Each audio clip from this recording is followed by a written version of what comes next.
What's going on, guys? Welcome to your 18th AJAX tutorial, and in this little, mini video series that I'm going to be teaching, what we're going to learn is how to use CSS in AJAX. And I don't just mean how to stick them together in one file.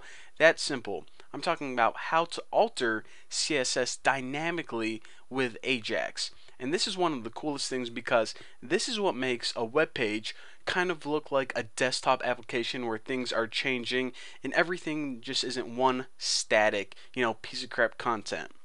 Now, before I get started, I want to say that technically you don't even need CSS with AJAX. For AJAX, you just need, some HTML, JavaScript, and XML. But it's actually one of the coolest parts of AJAX. It's what makes people it's what makes people happy. No, I'm just kidding. But basically, it's one of the coolest parts of AJAX CSS. And with that being said, you don't really need CSS for web development. So, unless you want to be a web designer for Craigslist or something, you better learn CSS.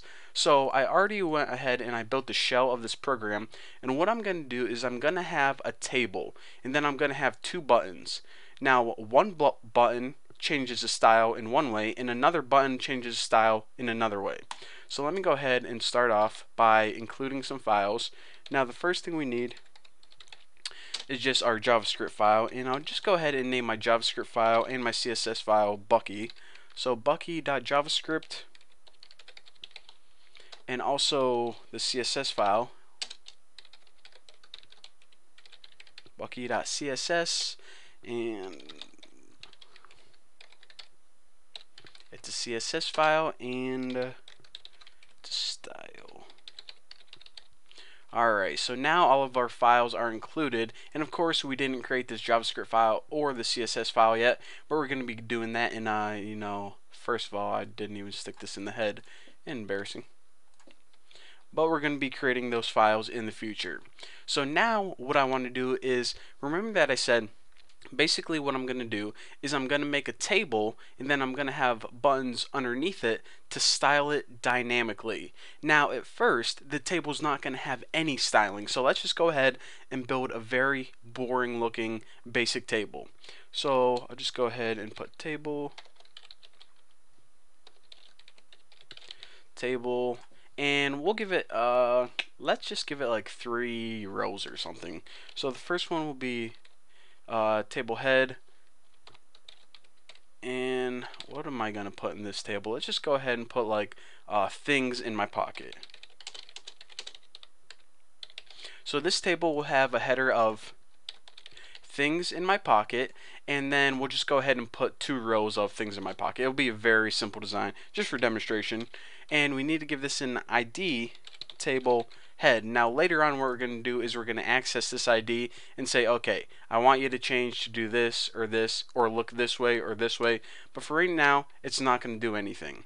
So now that we have the head, let's just go ahead and add, actually I forget to add my rows, table row and table row, and I just want to go ahead and indent that. So now what I want to do is I want to make another row, a table row, and give me a little bit more space to work with here. Looks pretty good. So in this row I'll just go ahead and write the name of something in my pocket, like I don't know, what can be in my pocket? What do I have in my pocket right now? I have chapstick in there.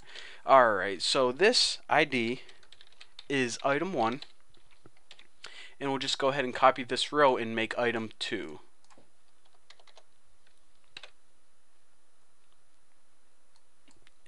In item 2, what else do I got? I got a cell phone.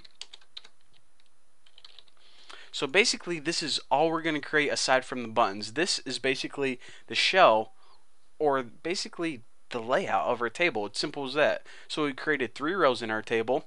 The first one is just going to be the head, and we can actually look at this right now. The first one is the head, things in my pocket. The first item is chapstick. The second one, cell phone. So as we can see already, this table is looking horrendous. So we need to hurry up and style this biatch right now. But in order to style it, dynamically according to whenever the user wants to, we need to give the user some way to change this, and the most common way is just through buttons. So how do we create buttons? Well, let's just go ahead and add a break so it's not, on the same line. It looks a little bit nicer, and we just go ahead and add, they're kind of like submit buttons, but they're going to have a different value. So I'll add 2 of these. Input type equals button, and I'll just put value equals. Alright, so this is what we can do. We can style, we're going to have 2 different styles. One style is going to be if you're a dude, and one style is going to be a chick. So the dude style is going to be like blue and green and stuff, very stereotypical, but for this example it'll be easy to get the point across. And the chick, of course, is going to be like pink and yellow and stuff. So again, that might be a little sexist and stereotyping, but it's easy to explain. So the value is just I'm a dude, and on click, what's going to happen on click, and of course means, if you've never seen this attribute before, what happens when the user clicks this button. Well, what we want to do is we want to call a function called dude. So that's that, and now we can just go ahead and copy this and add button. This one is I'm a chick, and this is chick. So basically, let's go ahead and take a look at our layout. Right now we have a table that has no styling at all, and eventually what's going to happen, if the user clicks I'm a dude, this is going to turn blue, give you all kind of manly font, and if the user clicks I'm a chick, then what it's going to do is it's going to turn pink, and they actually can click it back and forth without ever having to reload the web page. So it's not like you click it once and that's the way it's going to be. If you are a dude, you can click it, and then if your sister walks in, be like, oh, this table's too manly, because she's from Britain or whatever, she clicks that, it's going to change, bada bing bada boom. So basically, let's go ahead and, alright, let me go ahead and pause this video because this is getting pretty long, 7 minutes.